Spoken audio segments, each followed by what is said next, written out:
Buenas tardes, bienvenidos al coloquio de Física y Geociencias. Este corresponde al último coloquio de 2021. Eh, para mí es un placer presentarles el día de hoy a Jacqueline Ramos González. Ella es física de la Universidad de Córdoba, hizo una maestría en geofísica de prospección de la Universidad Central de Venezuela, con experiencia en integración de datos geofísicos con fines de caracterización de yacimientos. Actualmente es candidata al doctorado de Ciencias del Mar de la Universidad del Norte. Es becaria de las becas Bicentenario del Ministerio de Ciencias, por el foco de gestión del riesgo del Departamento de Córdoba. En sus intereses de investigación se encuentra la geología marina, los procesos morfosedimentarios en el margen continental y las geoamenazas. El título de su conferencia al día de hoy es Deslizamientos submarinos, causas y efectos. Jacqueline, bienvenida, muchas gracias por aceptar esta invitación y quedas entonces con el público. Dale, muchas gracias, Felipe. Bueno, voy a presentar.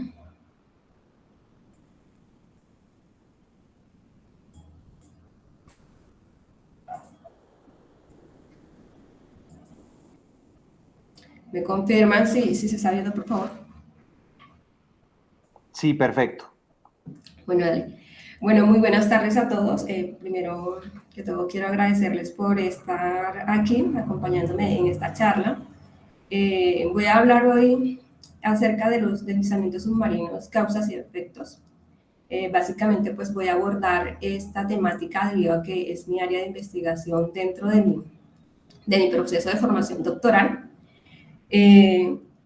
Bueno, esta charla tiene como objetivo hablar de los deslizamientos submarinos, de sus características, de sus procesos, de cómo están siendo abordados a nivel global en las investigaciones. Y pues básicamente la charla la dividí en 4 secciones. La primera sección, con un interrogante, empiezo a hablar acerca de qué es un deslizamiento submarino. Posteriormente, acerca de los factores de precondicionamiento y desencadenante de este tipo de fenómenos. Tercero, investigaciones realizadas teniendo en cuenta los deslizamientos submarinos con unas características. Voy aquí en esta parte a mostrar algunos artículos que considero de mucha relevancia, teniendo en cuenta el tipo de eventos, ya sean por lo menos deslizamientos muy antiguos, la ubicación geográfica, deslizamientos recientes y lo que han generado. Pues.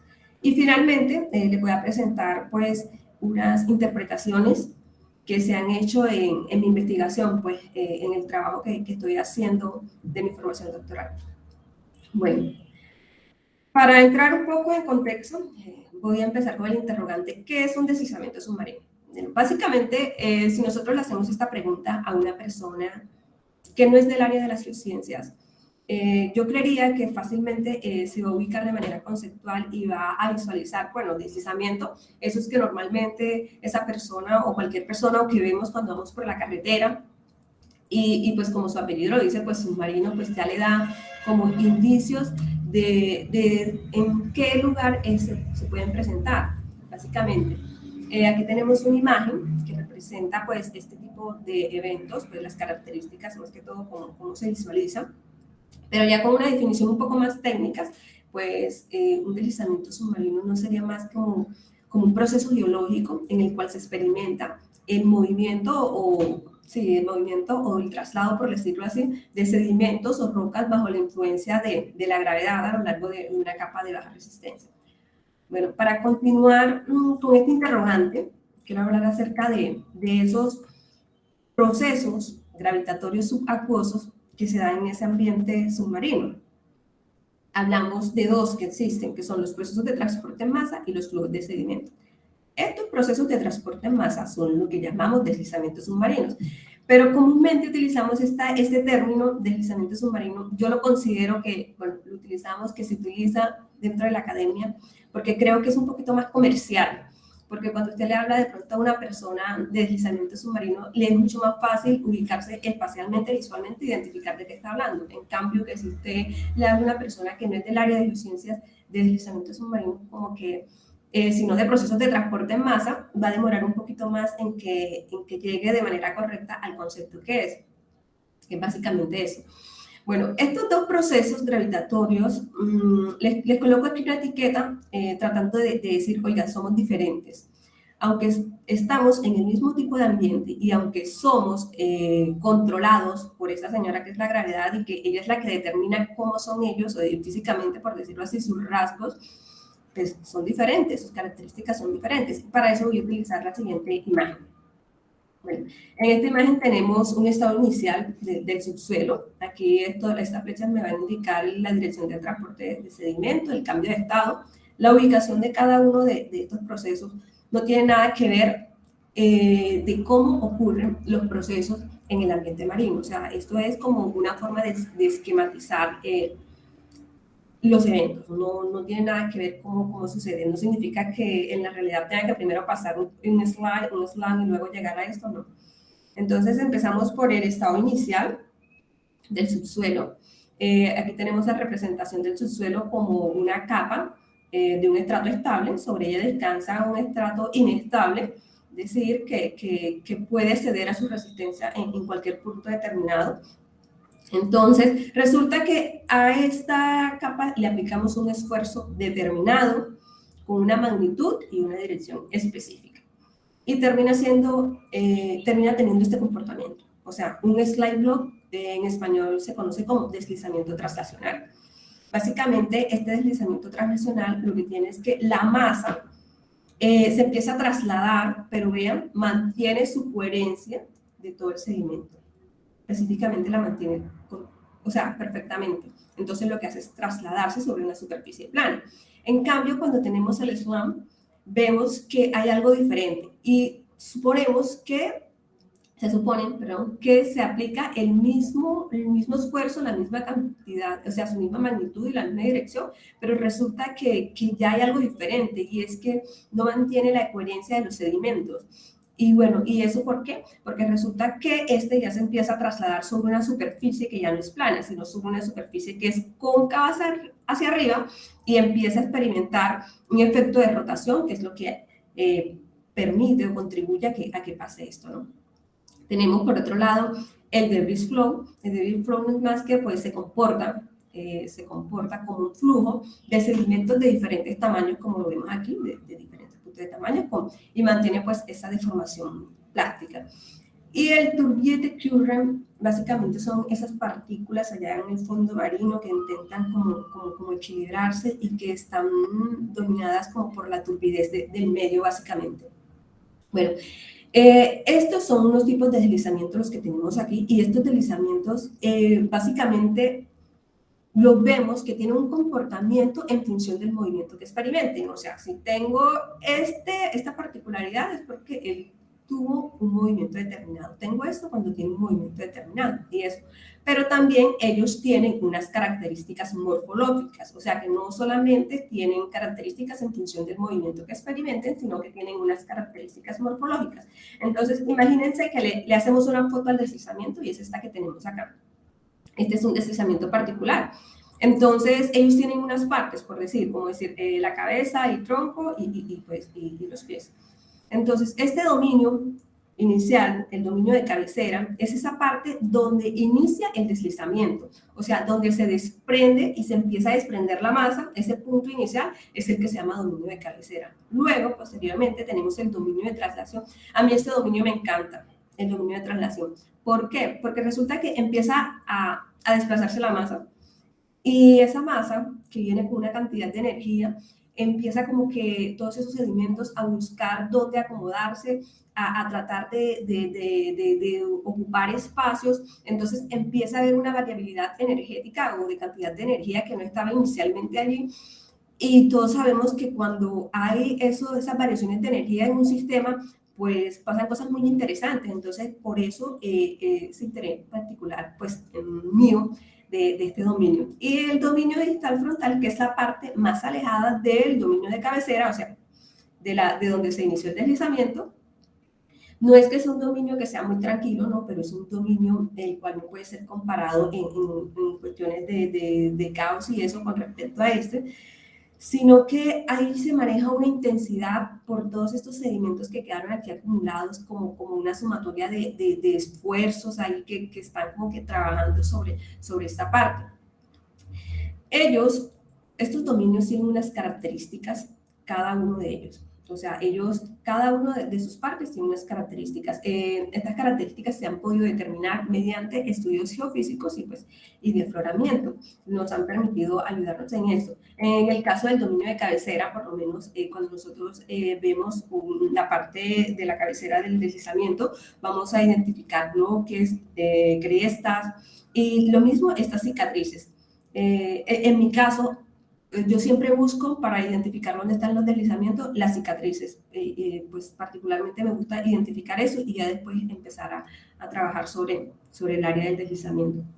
También tenemos el dominio translacional, como les decía, miren la cantidad de características estructurales y estratigráficas que hay aquí. O sea, esa intensidad de energía genera todas estas cosas como por lo menos diferencias de fase, ranuras, pliegues, rampas, bueno, una cantidad de cosas muy interesantes. Y en esta parte, en el dominio frontal distal, pues vemos que todos esos esfuerzos así aplicados, como que toda esa intensidad de esos sedimentos que quedan allí y de esas formas que quedan allí en el dominio translacional, pues terminan convirtiendo acá haciendo retrabajo como de pliegues y todo eso. Bueno, entonces, hasta este punto llevamos tres cosas abordadas. Lo de qué es el deslizamiento submarino, cómo es ese deslizamiento en función del movimiento que experimenta, y lo tercero, cuáles son sus características morfológicas, y dentro de esas características morfológicas, esas características específicas que tiene cada uno de su dominio. Entonces, ahora nos vamos a algo muy interesante y muy importante dentro de los deslizamientos, que son los factores de precondicionamiento y desencadenantes. Ustedes me van a disculpar, es que voy a ser intensa con eso. Vamos a recordar otra vez qué es el deslizamiento para entender más o menos un poquito más esto de los factores precondicionantes. Recordamos que ese deslizamiento es esa masa que se desliza cuando le aplico un esfuerzo determinado y ella cede, ¿cierto? Entonces, ¿por qué pasa esto? Esto pasa porque existen factores naturales, escuchemos bien, factores naturales que causan inestabilidad y que permiten que eso ocurra. Entonces, dentro de esos factores naturales hay unos factores que son desencadenantes. Estos desencadenantes son, aquí tenemos esta definición, aquellos que actúan en periodos relativamente cortos y pueden generar eventos de fallamiento. Un ejemplo, este es aquí, terremotos. Periodos relativamente cortos, eventos de fallamiento. Y por otro lado, los de precondicionamiento son aquellos adquiridos durante la depositación de los sedimentos sobre las pendientes, favoreciendo así su inestabilidad.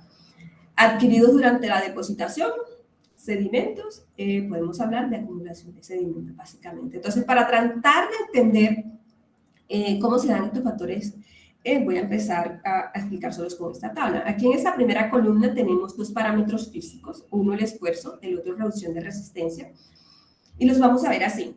¿Qué me va a dar un incremento de esfuerzos en un ambiente de estos y qué me va a dar una reducción de resistencias en un ambiente de estos? Entonces, cuando tengo un incremento de esfuerzos, voy a tener fenómenos como empinamiento de pendientes, sacudida sísmica y carga de olas. Cuando tengo reducción de resistencia en este tipo de ambientes, voy a tener excesos de presión de poro. Entonces, ¿qué es lo que pasa? Estos fenómenos son los que me van a dar indicio a generar factores naturales, que son los que me van a causar la inestabilidad en la pendiente y van a terminar generando esos deslizamientos. Es decir, cuando yo tengo un empinamiento de pendiente, voy a tener esos factores como erosión, acumulación de sedimentos, fallamiento, plegamiento y diapirismo. Por el caso del exceso de presión de poros, voy a tener esos, por ejemplo, escape y migración de fluidos, disociación de hidratos de gas, alta tasa de sedimentación y así. Todos esos factores, obviamente, algunos entran como desencadenantes y otros como de precondicionamiento. Algunos de ellos tienen como que ese comportamiento dual. En este caso, yo en esta tabla solamente los especifiqué uno a uno desencadenante y hay que hacer un análisis un poco más detallado para definir cuándo tienen ese comportamiento dual. Y aquí en la última columna pues tengo la representación de los ambientes donde se darían este tipo de eventos y se presentarían estos factores.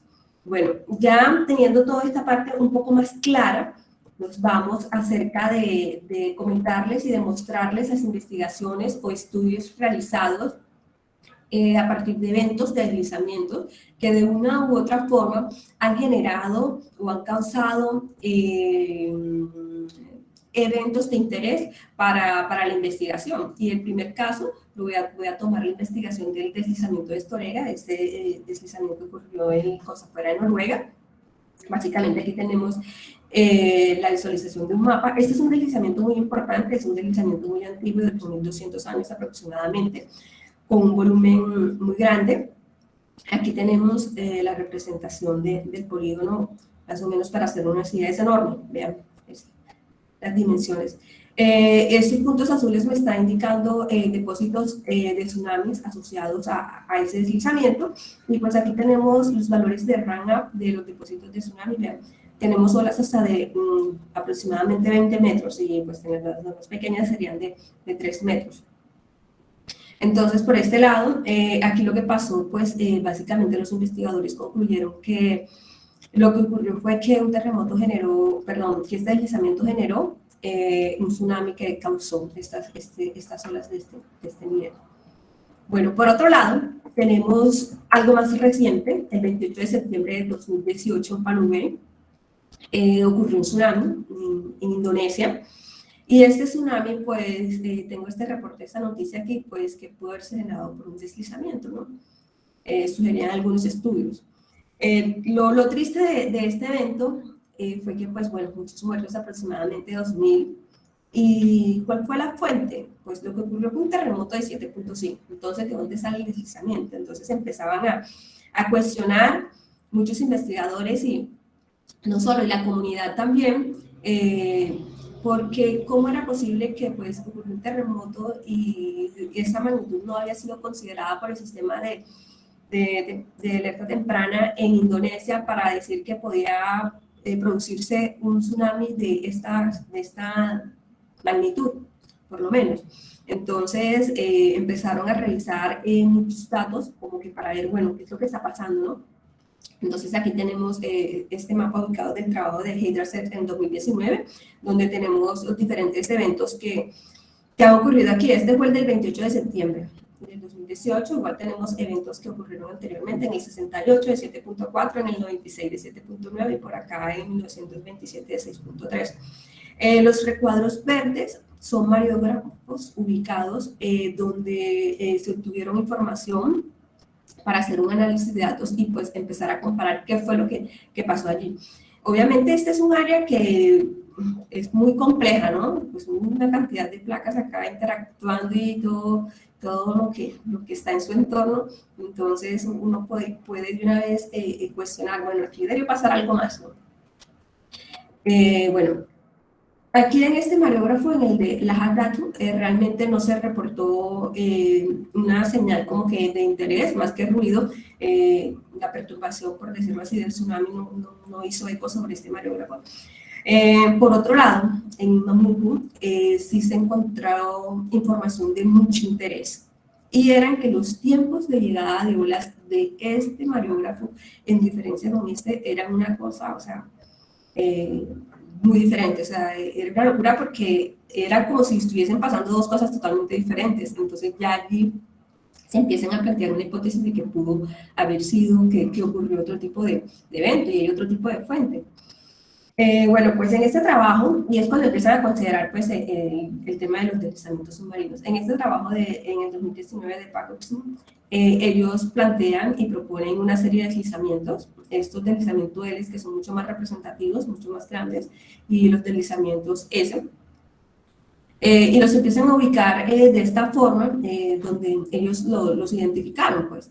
Luego, ellos generan un modelo de tsunami, calculando los posibles valores que pudo tener la ola en este punto hasta aproximadamente 8 metros. Pues. Y bueno, y aquí en esta imagen tenemos una representación pues, de cómo quedaron esas comunidades, esas ciudades devastadas, pues, por este tipo de eventos que ocurren, ¿no? Por lo menos en Balubay, Pantolán y Talis quedaron pues destruidas, y es que la cantidad de muertos que hubo pues nos dice mucho de la magnitud de este evento básicamente.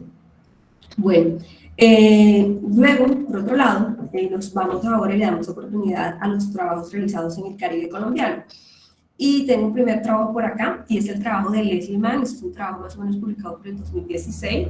Ellos hacen un estudio en el ámbito submarino del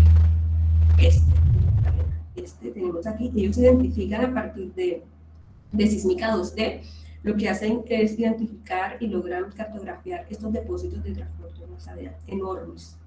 Tres, el de Barranquilla, el de Santa Marta y el de Cartagena. Y pues vean aquí ellos por lo menos ven las cicatrices. Estas serían las cicatrices del deslizamiento, son enormes. Este perfil de A' es de aproximadamente 16.000 kilómetros. Entonces, imagínense la dimensión de este depósito que más o menos tiene por acá. O sea, es una cosa enorme. Ellos identifican POCMARs, que son estos puntitos verdes que están aquí. Y recuerden que los POCMARs están asociados a hidratos de gas, y los hidratos de gas que nosotros veíamos por allá en esa tabla que les mostraba que eran los factores desencadenantes. Entonces hay que tener mucho cuidado porque vean, por aquí ellos interpretan toda esta base, esta línea sísmica de hidratos de gas. Y miren por dónde están todos esos depósitos. Entonces hay que tener cuidado y hay que entonces prestarle atención a nuestro Caribe, porque es decir que ya hay eventos de este tipo. Entonces hay que empezar a estudiarlos. Luego, ellos pues bueno, hacen una representación mediante, para identificar las edades. Pues el más antiguo es el de Barranquilla, siendo más reciente de edad Mioceno, y más reciente el de Santa Marta, Cartagena, de Plioceno. De igual forma, ellos llegan a se cuestionan pues acerca de cómo podría ser un deslizamiento, si generaría un tsunami de este tipo. ¿Qué tal pasaría? ¿Cómo lo haríamos? ¿Cómo podríamos ver? Entonces ellos lo que hacen es caracterizaron pues la fuente, los deslizamientos que tenían, y utilizaron un modelo que es el GeoWave. Calcularon espesores y todo eso, todo lo que les requería el modelo, pues, y generaron este modelo, y pues veíamos cómo estos valores, ¿no?, podría ser afectada a las costas del Caribe, las Antillas y pues algo de Centroamérica, básicamente. Luego tenemos por otro lado el trabajo del profesor Javier Villarraga. Él interpreta unos deslizamientos en el prisma acrecionario del SINU mediante datos batimétricos. Estos tres que tenemos aquí, bien representativos, se utilizan también con el fin de resaltar rasgos y poder delimitarlo bien, en métodos que permitan visualizarlo de una mejor forma, ¿no? Utilizan batimetría de alta resolución. Y bueno, aquí apoyan también la interpretación con una línea sísmica, identificando la cicatriz, los bloques y bueno, todas estas cosas. Aquí tenemos el comportamiento de cada uno de ellos. Este es este acá, el 52 es este, y pues identificamos aquí los bloques, este perfil que está acá, los bloques que le mencionábamos anteriormente. Bueno, y posteriormente, bueno, ahora vamos con el proyecto, el caso estudio, el proyecto JR. Le he colocado proyecto JR porque es pues mi proyecto de investigación en el cual estoy trabajando. Y pues todo esto que les he mostrado anteriormente quiere decir que el Caribe colombiano está frente a eventos de tsunami generados por deslizamientos submarinos. Es decir, que ya hay evidencias de eso. Entonces, empezamos hablando de eso como que de amenazas geológicas. Las amenazas geológicas son un tema de mucho interés en este último tiempo, no porque esté de moda, sino porque las organizaciones se han dado cuenta, así, de alguna manera u otra, que cuando estas llegan y genera un impacto muy grande sobre las comunidades o el entorno que les rodea cuando no se tiene conocimiento de ellas. Cuando no se tiene ningún conocimiento de ella, o sea, puede ser devastador. Dentro de esas amenazas geológicas se encuentran los deslizamientos submarinos. Estos deslizamientos submarinos tienen una característica muy particular. ¿Y cuál es? Que tienen un potencial enorme de ser generadores de tsunami. Y esto puede terminar afectando considerablemente las comunidades costeras. Entonces aquí vienen. Resulta que el 19 de julio del 2017 a las 8:20 de la mañana ocurrió una perturbación del nivel del mar de aproximadamente 50 centímetros en la ciudad de Santa Marta. Vean ustedes. Aquí tenemos una imagen, aquí tenemos la ubicación de los mareógrafos de Dimar, el mareógrafo de Ballena, Santa Marta y San Andrés, con sus respectivas medidas de la perturbación. En San Andrés relativamente no se presentó nada, pues no llegó ningún tipo de señal, pero Ballena y Santa Marta no, siendo Santa Marta pues el punto donde ocurrió. Y pues aquí tenemos una imagen de la inundación provocada por esa perturbación. Esto básicamente terminó afectando a las comunidades de Pueblo Viejo y Ciénaga, si no estoy mal. Dimar reportó esto como un tsunami, una perturbación de aproximadamente 50 centímetros, pero las evidencias apuntaban a que esto había sido un tsunami generado por un deslizamiento submarino, porque empezaron a revisar, pues ese día no hubo sismo, no hubo ningún fenómeno meteorológico, la otra opción, un meteorito tampoco, entonces lo que dio prueba a que pudo haber sido un deslizamiento, y la clave para eso fue que pues resulta que los cables submarinos, encontraron un cable submarino, una empresa de estas reportó una ruptura de cable submarino a unos kilómetros mucho más profundo de donde ocurrió el evento. Entonces, pues esa fue como que la clave para definir que había sido originado por un deslizamiento submarino. Es decir, que estamos expuestos a ese tipo de eventos.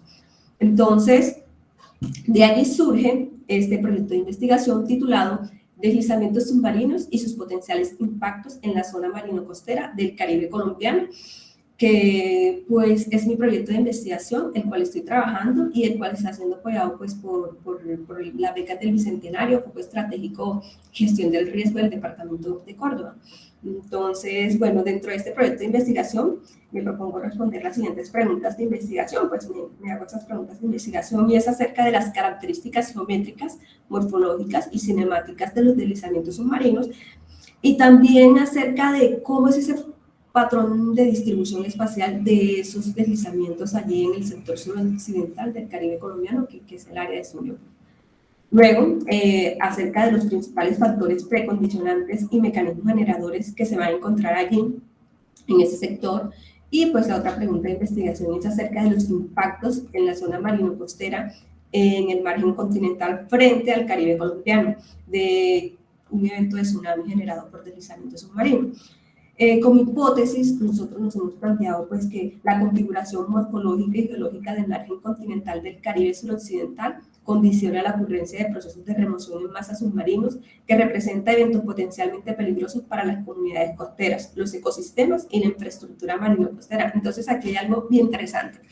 O sea, no solo las comunidades van a ser afectadas, que para mí pues es como que, bueno, importante porque las comunidades te dan indicativo de personas, vidas, entonces pues yo creería que eso es como que lo más relevante, sin decir que lo otro es menos importante, no, claro está, pero también está en riesgo los ecosistemas y la infraestructura o industria que está allí, pues todos ellos pueden terminar siendo afectados. Entonces, bueno, para presentarles mi área de estudio específicamente, está ubicada en el margen continental del Caribe colombiano, esta zona, específicamente la plataforma y el canal continental. Esta área está dominada pues bajo la tectónica del Caribe, que es un ambiente tectónico compresional bien complejo, hay una complejidad ahí, bueno, la interacción entre la placa continental sudamericana y las placas oceánicas y caribes y Nazca y nos generan una serie de cosas que, bueno, más adelante les estaré hablando de esto, pero sí, realmente es bien complejo todo lo que pasa allí.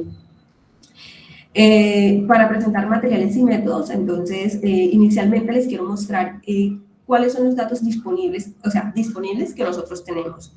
Porque ahí en esta área hay una serie de datos, porque lo que les decía, la complejidad estructural y todo la sedimentación que pasa allí, como todos esos procesos, como que influye a que tenga unas características particulares, y es que esta es un área prospectiva muy alta, y con respecto al gas, bueno, ni se diga, entonces usted puede encontrar de cuánto proyecto de exploración hay petrolera, que bueno, desafortunadamente pues no contamos con esos datos para hacer nuestra caracterización. Los que tenemos pues básicamente es una sísmica 2D, batimetría, y un pozo por acá, que es del programa de perforación profunda, que pues son datos libres. Básicamente, esta es la información que tenemos y en base a esta información, pues nosotros planteamos un flujo de trabajo en el cual nuestros datos principales van a ser datos de pozo, datos sísmicos y batimetría multias. Aquí, en esta parte de la metodología, no voy a hacer una descripción detallada de cada uno de los pasos porque quiero darle pase a mostrarle algunos avances que he ido haciendo del trabajo. Entonces, por cuestiones de tiempo, si alguien quiere ver o algo, yo tengo ya mi proyecto de investigación que he presentado y pues se lo puedo compartir si quiere leer acerca de la descripción más que todo de la metodología. Entonces, a partir de esto, el trabajo lo dividimos en dos fases, una de caracterización de procesos de transporte en masa y uno de modelado de tsunami. Entonces, para la parte de caracterización de procesos de transporte en masa, vamos a utilizar batimetría, dato sísmico y dato de pozo, y este se divide en dos, una parte que es análisis morfoestructural y morfosedimentario, y una parte que es de interpretación sísmica y estratigráfica. Y por otro lado, tenemos la parte del modelado, que aquí vamos a realizar el modelado del tsunami, y en el cual pues vamos a hacer la parte de análisis de posibles impactos en la zona marino-costera. En esta parte, pues, del trabajo en este momento se va por el análisis morfoestructural y morfosedimentario, el que estoy haciendo ahorita, y pues estoy trabajando con los datos batimétricos hasta el momento. La idea ahorita que les voy a mostrar es, pues, algunos avances que llevo y, pues, para que vean lo que vamos haciendo dentro del proyecto de investigación, básicamente. Bueno, aquí tenemos la representación, tenemos la batimetría del Caribe suroccidental colombiano, desde un poquito más arriba del Golfo de Morrosquillo hasta el Golfo de Urabá, básicamente. Entonces, podemos identificar aquí como a simple vista los rasgos interesantes que se pueden ver allí. Vemos todas las comunidades o departamentos que están incluidos sobre esta área, ¿no? Algo de una parte de Sucre, lo que es Bolívar, Córdoba, Antioquia y por acá un poquito del Chocó, ¿no? Entonces, el primer paso que hice, pues, quise empezar de lo más general y luego a lo más específico, pues tratar de segmentar ese margen continental, identificar cuál era mi plataforma, identificar hasta dónde llegaba mi plataforma, dónde empezaba mi talud, que es este verde que tengo acá. Luego, dónde terminaba el talud y luego identificar mi llanura del sal. En esta parte yo lo interpreté el RISE que hace parte de ese margen continental porque en los datos batimétricos pues yo no lo evidencio como tal. Entonces, por eso simplemente de una vez interpreto la llanura abisal, básicamente. Aquí tenemos un perfil de AB que voy a mostrar acá, más o menos el comportamiento desde este punto hasta este punto, y vemos como por lo menos la plataforma tiene aproximadamente 14 kilómetros hacia este punto. Aquí vemos el punto que sería el quiebre de la plataforma, donde empieza más o menos el talud, que es esta parte de aquí, donde empieza a hacer el quiebre, donde empieza a cambiar la pendiente más o menos. Entonces vemos aquí este punto y vemos cómo es ese talud de rugoso, vean, esa cantidad de cosas que hay allí. Y pues básicamente hasta 64 metros podría ser la parte donde termina el talud, de hace más o menos unos 50 metros de talud, y luego pues hasta donde nos llega la llanura del sal, que pues es hasta donde tenemos más o menos la data batimétrica. Bueno, posteriormente nos vamos a enfocar acerca de hacer una descripción y tomamos, como lo venimos haciendo, lo primero, la plataforma continental, y empezamos desde esa parte más somera, en la parte más general, y ahora nos vamos desde la parte más somera. Y tenemos aquí lo que es la plataforma continental e empezamos a identificar los rasgos geomorfológicos que hay aquí dentro de esa plataforma. Aquí les voy a mostrar los rasgos más representativos, lo que más se da, básicamente es lo que les quiero mostrar. Esta plataforma tiene un perímetro aproximadamente de 696 kilómetros, con un área de 2.345 kilómetros cuadrados aproximadamente. Y bueno, ¿cuál es el rasgo más representativo aquí dentro de esa plataforma continental? Pues una serie de diapiros de lodo que hay allí, que son estos punticos que vemos por aquí, una cantidad, y uno encuentra una serie de diapiros por todos lados. Y es muy interesante esa parte. Podemos verlo aquí. Aquí ya cambio el modelo que utilizo pues es el Slope Shadow. Aquí les voy a mencionar, voy a hacer esta pausa como para mencionarles que cuando uno hace la interpretación, anteriormente yo mostraba el modelo batimétrico, ¿no? Pero cuando uno hace la interpretación, ahora les muestro este modelo, ¿no? Dependiente, pero resulta que no necesariamente con este modelo yo hice toda mi interpretación, no. Yo utilicé en algunos momentos para delimitar algunas cosas, tenía que cambiar de modelo porque resulta que otro modelo hace que esa geoforma se visualice de mejor manera y yo poder delimitarla de manera exacta. Pues. Entonces, escogí este porque es el que se representa de mejor forma. De igual forma, en esta parte lo utilicé bastante, podría decir. Bueno, este es el diapiro que tenemos aquí en este punto, digamos, como es su comportamiento básicamente, y su comportamiento sería este representativo aproximadamente de 620 metros, y vean, más o menos 30 metros de altura como tal, básicamente. Luego tenemos el interesante talud continental, y vean esa cantidad de rasgos que hay allí, dentro del talud continental, y veamos, bueno, aquí hicimos una interpretación y vamos allí, pues aquí les cuento que, bueno, lo que hicimos fue hacer interpretar todas esas informes que están allí, interpretar todo lo que hay allí, porque el segundo paso es empezar como a caracterizar los deslizamientos, pero tenemos que tener como que todo el entorno en el que están esos deslizamientos, no solamente irnos con los deslizamientos sin saber qué está al lado de este deslizamiento, qué está por debajo de él, qué está por encima de él. Entonces tenemos que hacer ese trabajo de caracterizar todas esas formas que están en ese entorno. Y bueno, ahí tenemos cañones, tenemos abanicos submarinos, volcanes de lodo, bulis, canales, estos canales enormes que tenemos por aquí, estos bulis, y algunas otras formas que no las he montado acá, que no las he representado, porque hay algunas, de hecho hay algunas que todavía yo considero que tengo que apoyarme de otro tipo de datos, por lo menos el sísmico, para definir bien qué es eso, qué lo voy a llamar, qué realmente es ese evento que está allí, porque no es muy simple tampoco definir y llamar a esto que estoy viendo aquí es esto, ¿no? Entonces a veces es bien complejo. Bueno, aquí voy a señalar ese deslizamiento que tengo acá, es este que está aquí, y vean cómo se ve la cicatriz, para hacer unas ideas, y está delimitado. Y aquí tenemos una serie de deslizamientos, vean, 3, y vean los diapiros de lodo, estos que están en la plataforma que les mostraba anteriormente, bueno, aquí los podemos ver, están en libros. Eso es una vista 3D de los deslizamientos que tenemos allí, y bueno, este sería el perfil de A' de este deslizamiento, digamos aproximadamente 19 kilómetros, o sea, los deslizamientos no son muy grandes, de 7 kilómetros aproximadamente, 6,44, y este último que tenemos aquí es de 10 kilómetros, pero debemos recordar que los deslizamientos, cuando son muy grandes, obviamente tienen sus periodos de recurrencia mayores, es decir, que es muy poco probable que tiene que pasar muchísimos años para que pueda ocurrir. En cambio, que cuando los deslizamientos son pequeños, pues hay pues mucho más, no voy a decir la palabra probabilidad, sino que es mucho más factible pues que pueda ocurrir otro tipo de deslizamiento de este y pueda generar un evento de esos que ya sabemos. Bueno, a continuación entonces vamos y les presento pues la elaboración que llevamos hasta el momento aquí del mapa geomorfológico del suroccidente del Caribe colombiano, y estamos en construcción de este mapa, que eso hace parte de uno de esos productos de la metodología y de todo el trabajo que tenemos a desarrollar para tener nuestro trabajo de investigación listo. Y bueno, gracias a todos por estar aquí en esta charla, por permitirme mostrarles el trabajo que estoy haciendo.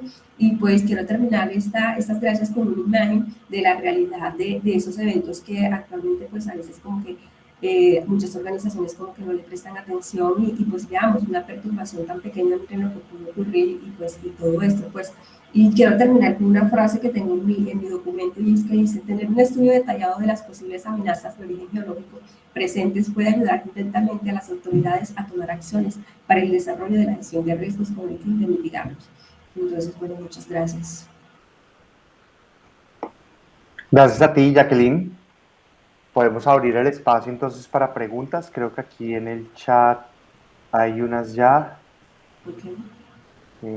Nos preguntan qué nos puedes hablar sobre las turbiditas y los flitch. ¿Entran en la categoría de deslizamientos submarinos?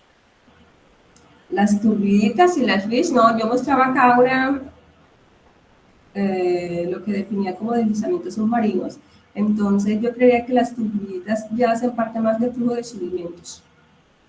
Ok. ¿Y qué nos puedes hablar sobre la formación de cañones en la plataforma continental del Caribe? ¿Cómo los deslizamientos submarinos influyen en esto? ¿Y cómo modifican la fauna? La pregunta.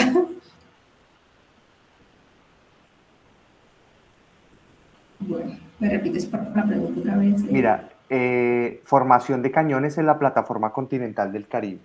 ¿Cómo los deslizamientos submarinos influyen en esto? Bueno, claro. Es que yo creo que bueno, ese es el trabajo que estamos haciendo. Ese es el trabajo que estamos haciendo de identificar que todos esos eventos, primeramente identificarlos y luego empezar a estudiarlos a detalle. En mi caso, la investigación está enfocada a estudiar los deslizamientos submarinos. Obvio, todo eso tiene, o sea, tiene una implicación dentro del entorno que está allí, el entorno marino que esté sucediendo allí. Entonces creo que no es una pregunta así que a la ligera voy a responder, porque creo que me falta un poco más de trabajo en esto para definirlo allí sobre ese punto, está pasando esto y esto, entonces creo que de manera general, pues sí, los cañones submarinos eh, tienden a tener un comportamiento dependiendo de la ubicación geográfica donde estén, si en el Caribe colombiano, pues estamos en eso. Con respecto a la fauna, creo que está fuera del foco de tu investigación, ¿cierto? Sí, sí, claro.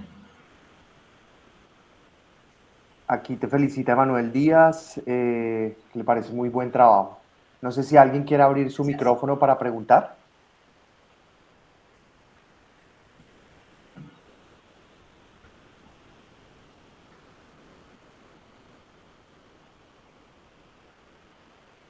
Adelante, John. Vaya, que ¿cómo estás? Hola, amigo John, ¿cómo vas? Bien, gracias a Dios. Bueno, ya que felicitarte, siempre me ha parecido súper interesante tu trabajo. Aquí en el Caribe tenemos muchos riesgos que uno no conoce, ¿cierto? Y viendo Sí. tu trabajo, pues uno se da cuenta que hay muchas cosas que uno no sabe del subsuelo marino. Yo quería preguntarte cuáles son los criterios que tú estás utilizando para establecer los límites, por ejemplo, de la plataforma, hasta dónde llega la plataforma, dónde empieza el talud, dónde termina, dónde empieza la llanura. Y también quería preguntarte que todo eso que tú señalas ahí de, de accidentes, pues si así podemos llamarlo, geológicos o algo así, ¿hay manera o estás trabajando en algo como para hacerlo de manera automatizada, o ya sea por un análisis supervisado o no supervisado, si estás pensando en algo acerca de eso, o estrictamente tienen que hacerse de manera manual? Bueno, vamos por la primera. Y luego me repiten la segunda. Bueno, la parte de las interpretaciones normalmente, cuando uno utiliza datos físicos, resulta que hay muchos autores que dicen, no, es que las plataformas tienen estos rangos y estos rangos. O la plataforma del Caribe está en este rango y este rango. Pero cuando uno como profesional de las geociencias o como, sí, profesional de las geociencias que trabaja con datos geofísicos, uno empieza a identificar, esto como que lo da, no sé si es cierto a nivel cuando tú empiezas a trabajar con datos y empiezas como que a tratar de entender esas formas o esos relieves que tienen ciertas estructuras y empiezas a identificarlas en ese dato que tú tienes, en ese dato geofísico que en este caso pues yo estoy utilizando inicialmente la batimetría y tú empiezas a ver que la plataforma conceptualmente tiene un comportamiento, entonces ya debe existir como que una pendiente que cuando tú veas que se empieza a experimentar ese cambio de pendiente en algún momento a partir de ese dato, pues aquí se puede identificar aquí en esta diapositiva, pues más o menos. Yo no he dejado de presentar, ¿cierto? No, no. Entonces, aquí por lo menos, si uno hiciera un zoom así, que no lo tengo en el momento, pues uno puede identificar aquí ese quiebre de la plataforma y donde uno puede inferir y empezar a decir, bueno, hasta aquí llega la plataforma. No son como rangos determinados, sino como que esa interpretación así de esa definición conceptual que uno inicialmente tiene de cómo es cada uno de ellos. Igual el talud normalmente tiene, bueno, en todas las zonas geográficas y dependiendo de la geología y el ambiente en el cual esté expuesto, pues los alumnos son iguales, ¿no? Entonces tienen unos rasgos característicos, entonces tú defines como que ese espectro, por decirlo así, o ese ancho, y tú defines, cuando tú ves que ya empieza a cambiar el comportamiento, ya eso no puede ser lo mismo, o sea, ya hay otro tipo de proceso o empieza a haber otra cosa, entonces empiezas y te empiezas a mover sobre entonces esto que puede ser y tú delimitas allí. Por eso es muy importante a veces, y a mí me parece supremamente importante en la biofísica trabajar con integración de datos, porque es que a veces resulta que el dato batimétrico te quiere mostrar unas cosas porque ellos están midiendo algo determinado, ¿no? Entonces resulta que otro tipo de datos geofísicos, como la sísmica, te muestra otras cosas. Entonces, cuando tú haces la interpretación, entonces empiezas a verificar y la sísmica resulta que te muestra que en este punto esto no es tan suave como te lo está mostrando la batimetría. Uno dice, bueno, la importancia de trabajar con un set de datos completo o de poder hacer match entre datos es bien importante para estas cosas que tú dices de uno delimitar. Y ahora sí me haces la otra pregunta, si te quedó clara esta parte, ¿no? Sí, sí, me quedó algo claro. Ahí tú mostrabas un mapita en donde señalabas como los deslizamientos, pero también decías que habían otros eventos geológicos. No sé si, ¿Ese? sí, yo creo que esa. ¿Hay alguna forma de, por ejemplo, o no sé si ya están aplicándolo en la investigación o la están pensando hacer, desarrollar, que eso se haga de manera automatizada, que tú le coloques, que le coloques eso al algoritmo y digamos así que por machine learning o lo que pueda identificar eso, ya sea por análisis supervisado o no supervisado, porque desafortunadamente no, digamos así, no hay mucha gente que pueda aplicar eso y sería muy interesante aplicarlo, por ejemplo, para nuestra zona, acá en La Guajira, para ver qué riesgo estamos nosotros teniendo respecto a eso. Yo creía aquí, y pues sí tengo creo que, bueno, yo no soy de la escuela de geología, y en algún momento yo siempre pues cuestionaba eso, ¿no? Que por qué no se utilizaban técnicas de ese tipo para hacer el trabajo mucho más práctico, mucho más eficiente. Pero cuando estaba en la escuela, entonces los biólogos siempre me daban muy duro porque me decían, bueno, pero eso no se puede hacer porque arrastras muchas cosas, como que estás interpretando, y es la verdad, cuando tú estás frente a este tipo de procesos, como que, o cuando uno hace implementación a veces de atributos y tú utilizas una red neuronal o algo, a veces no es tan certero, ¿ya? Entonces puede que empieces a estar arrastrando muchas cosas que yo creería que, dependiendo del objetivo para lo que lo vayas a utilizar, podríamos decir que esto es eficiente. En mi caso, pues no sé, es una opción, pero yo anteriormente podría decirte, no, sí, súper interesante, pero ahora creería que te diría, no, el trabajo de esa interpretación tiene que uno hacerla a mano, a punto, uno por uno, revisando, porque es que es demasiado complejo. Entonces, imagínate, bueno, los programas y los modelos pues funcionan bien hasta cierto punto, pero ya después cuando hay muchas cosas como que no empiezan a dar resultados que realmente pueden darte resultados que uno quiere leer, porque eso pasa, y bueno, te pueden estar dibujando ahí la belleza, pero realmente, ¿qué dice eso? ¿Qué te está diciendo eso? ¿Qué te está mostrando eso? ¿Realmente te está representando lo que tú quieres ver o lo que hay en realidad? Entonces hay que tener mucho cuidado con cómo se utiliza eso. Pues. No podemos negarlo, pero hay que tener mucho cuidado.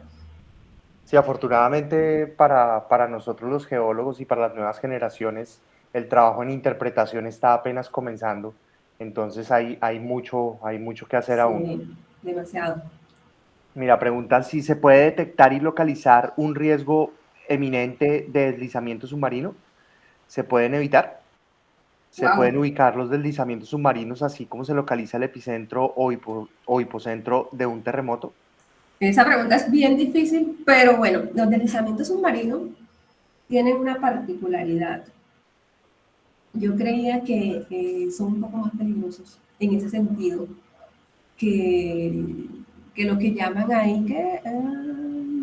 que un terremoto. Porque yo creo que es más difícil poder alertar o podría ser mucho más costoso también. Porque primero tienes que tener todos los eventos, o sea, como que las zonas eventos de posibles deslizamientos caracterizados. Entonces, primero no tenemos eso. Y luego llegar a tener eso a mí me parece que es complicado. Yo creería que, bueno, que sería muy difícil en caso de que se pueda dar, porque es mucho más difícil hacer esta alerta de un deslizamiento que con un terremoto. Porque, bueno, el terremoto es que ya tienen la señal y pues deciden si lanzar la alerta o no, pero el deslizamiento, ¿cómo sabes? Entonces, si está pasando, si no está pasando, porque recordemos que es un movimiento de traslación de un sedimento y de masa que va a ir trasladándose y dependiendo también de cómo se va moviendo, la velocidad, del entorno, son muchas cosas que hay allí en ese entorno, cómo es la geomorfología de esa zona, entonces bien complejo eso. Sí, hay otra pregunta en ese sentido, pero creo que también pues depende de la caracterización que se haga y es qué tanto riesgo de que puedan producir tsunamis los deslizamientos submarinos. Se necesita caracterizar primero, ¿cierto? Claro, claro. ¿Qué tanto riesgo se puede producir? ¿Qué tanto riesgo se puede producir en una nube cruzada? Bueno, lo que pasa es que no tiene que ocurrir el deslizamiento, o sea, un mega deslizamiento, primero eso, no tiene que ocurrir un mega deslizamiento o el deslizamiento enorme para que haya, por decirlo así, daños o que se termine afectando a la comunidad o una zona determinada, porque resulta que pueda que yo tenga un evento de una perturbación o un tsunami, no, una perturbación de 70 centímetros, no sabemos qué puede hacer, porque pasó una de 50 centímetros y causó inundaciones allí en Santa Marta. ¿Qué puede hacer una de 70 centímetros? Estamos hablando que no es un evento muy grande, no es una perturbación muy grande, entonces podemos decir que la vulnerabilidad a la que están expuestas nuestras costas también influye, porque no necesariamente, no necesitan de mucho pues para que se pueda ocurrir una catástrofe, por decirlo así. Y tenemos que hacer el trabajo primero, tenemos que caracterizar, tenemos que estudiar bien estos eventos y ya teniéndolos estudiados, caracterizados, pues ya podemos empezar a hacer otras cosas. Bueno, por aquí no veo más preguntas en el chat. No sé si alguien quiere abrir micrófonos.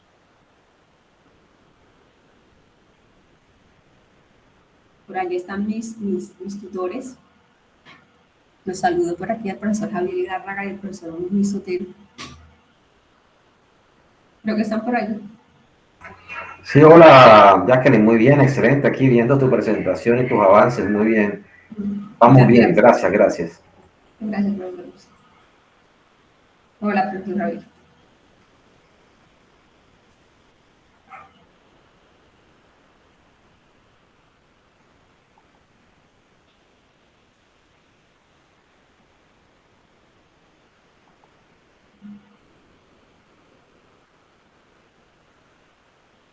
Creo que Javier tiene problemas de conexión. Sí, pues. Bueno, felicitaciones, Jacqueline, de verdad que es, o sea, me parece muy interesante que desde tu formación como física estés abordando este tipo de problemas y pues ya sabes que cuentas con una escuela de geología ahí para respaldarte, entonces todo lo que pueda ser necesario para que se complemente tu trabajo con la parte de geología, acá yo creo que estamos bien dispuestos a colaborar. Dale, Felipe, bueno, muchas gracias. Yo le quiero agradecer a todos los que estuvieron aquí presentes pues, en esta charla. Pues que vinieran a acompañar y eso, y pues la idea pues es también transmitirle todo esto y compartirles el trabajo que estamos haciendo desde acá, desde nuestro doctorado. Y bueno, gracias a todos. Excelente, muchas gracias. Bueno, chao. Bueno, Gracias. hasta luego.